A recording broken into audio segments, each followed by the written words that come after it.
တခါကအမိနဲ့သားဖေဟာကောင်းကင်ရံထက်မှာမြင်မစွာပြန်ဝဲနေခဲ့ကြပါတယ်။သူမရဲ့ဖခင်ကတော့သူမကိုမလွတ်သွားအောင်ကောင်းကင်ပေါ်မှာမြင်းကြီးဆွဲထားခဲ့တာပါ။မိခင်ဖြစ်သူဟာသူတို့ကိုနောက်ဆုံးတစ်ချိန်ကြည့်လိုက်ပြီးနောက်မှာတော့လာမင်းကြီးအစိတ်မောင်ပျက်စီးသွားချိန်မှာပဲသူမဟာလက်ကိုလွှတ်ချလိုက်ပါတော့တယ်။လာမင်းကြီးပျက်စီးသွားပြီးတဲ့နောက်မှာတော့လူရောက်နဲ့ရ90ဆာလောက်အလေးချိန်စီးတဲ့သူတွေဒါမြေပြင်မှာကြံရစ်ခဲ့ပါတော့တယ်။ကျန်တဲ့သူတွေကတော့အပေါ်ကိုပြန်တက်ကုန်ကြတာပေါ့။လူတွေဟာပရိဘောဂတွေ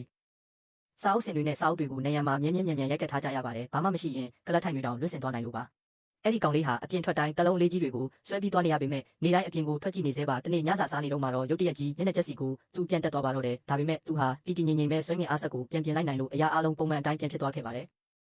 ဒီကောင်လေးဟာအိမ်ထဲမှာပဲပိတ်မိနေခဲ့ရပေမဲ့ကံကောင်းလို့အသက်ရှင်ခဲ့တာပါသူဟာပြတင်းပေါက်ကနေအပြင်ဘက်ကိုနိုင်ပေါင်းများစွာငေးကြည့်နေတတ်ပါတယ်တနေ့မှာတော့သူဟာကမ်းခြေမှာထီလေးတစ်လက်နဲ့အပန်းဖြေနေတော့သူ့ဘဝကိုပြောင်းလဲစေမယ့်အရာတစ်ခုဖြစ်ခဲ့ပါတယ်အဲ့ဒါကတော့မိန်းကလေးတစ်ယောက်သူ့နားကိုတိုးကပ်လာတာကိုတွေ့လိုက်ရတဲ့ခဏတာပါပဲသူဟာဝိတ်တက်လာအောင်နေတိုင်းဘာကားတွေအများကြီးစားပြီးစူးစမ်းခဲ့ပါတယ်သူဟာအရန်ကိုပျော်ရွှင်ခဲ့ရတယ်လို့ထိုမိန်းကလေးနဲ့လည်းပိုပြီးနီးစပ်လာခဲ့ပါတယ်ဒါပေမဲ့ဝမ်းနည်းစရာကောင်းတာကသူတို့နှစ်ယောက်ဟာတနေ့မှာဘာကားကြောင့်ပြဿနာတက်ခဲ့ပါတယ်ကံကောင်းထောက်မစွာနဲ့ပဲလူနာတင်ကားကဆရာဝန်တွေကသူ့တက်ကိုကယ်တင်ပေးနိုင်ခဲ့ပါတယ်နေပြန်ကောင်းလာတဲ့အခါမှာတော့သူဟာသူ့ရဲ့အလေးချိန်ကိုထပ်ခါစစ်ဆေးနေခဲ့ပါတယ်ထိုမိန်းကလေးကသူ့ကိုရှောင်နေတယ်လို့သူထင်နေခဲ့ပေမဲ့တကယ်တော့သူဟာနေထက်တောင်ပိုလေးအောင်စူးစမ်းနေခဲ့တာပါသူဟာအပြင်ကလေးလံတဲ့အရာဝတ္ထုတွေကိုပါအကုန်စုဆောင်းခဲ့ပါတယ်။အဲ့ဒီနောက်မှာတော့သူဟာအထူးပြုလုပ်ထားတဲ့ဆွဲငင်အားထိန်တန်လိုက်ဆက်ကြီးကိုတီထွင်လိုက်ပါတော့တယ်။သူဟာအဆောက်အဦရဲ့အမြင့်ဆုံးနေရာကိုသွားပြီးဆွဲငင်အားခလုတ်ကိုနှိပ်လိုက်တဲ့အခါမှာတော့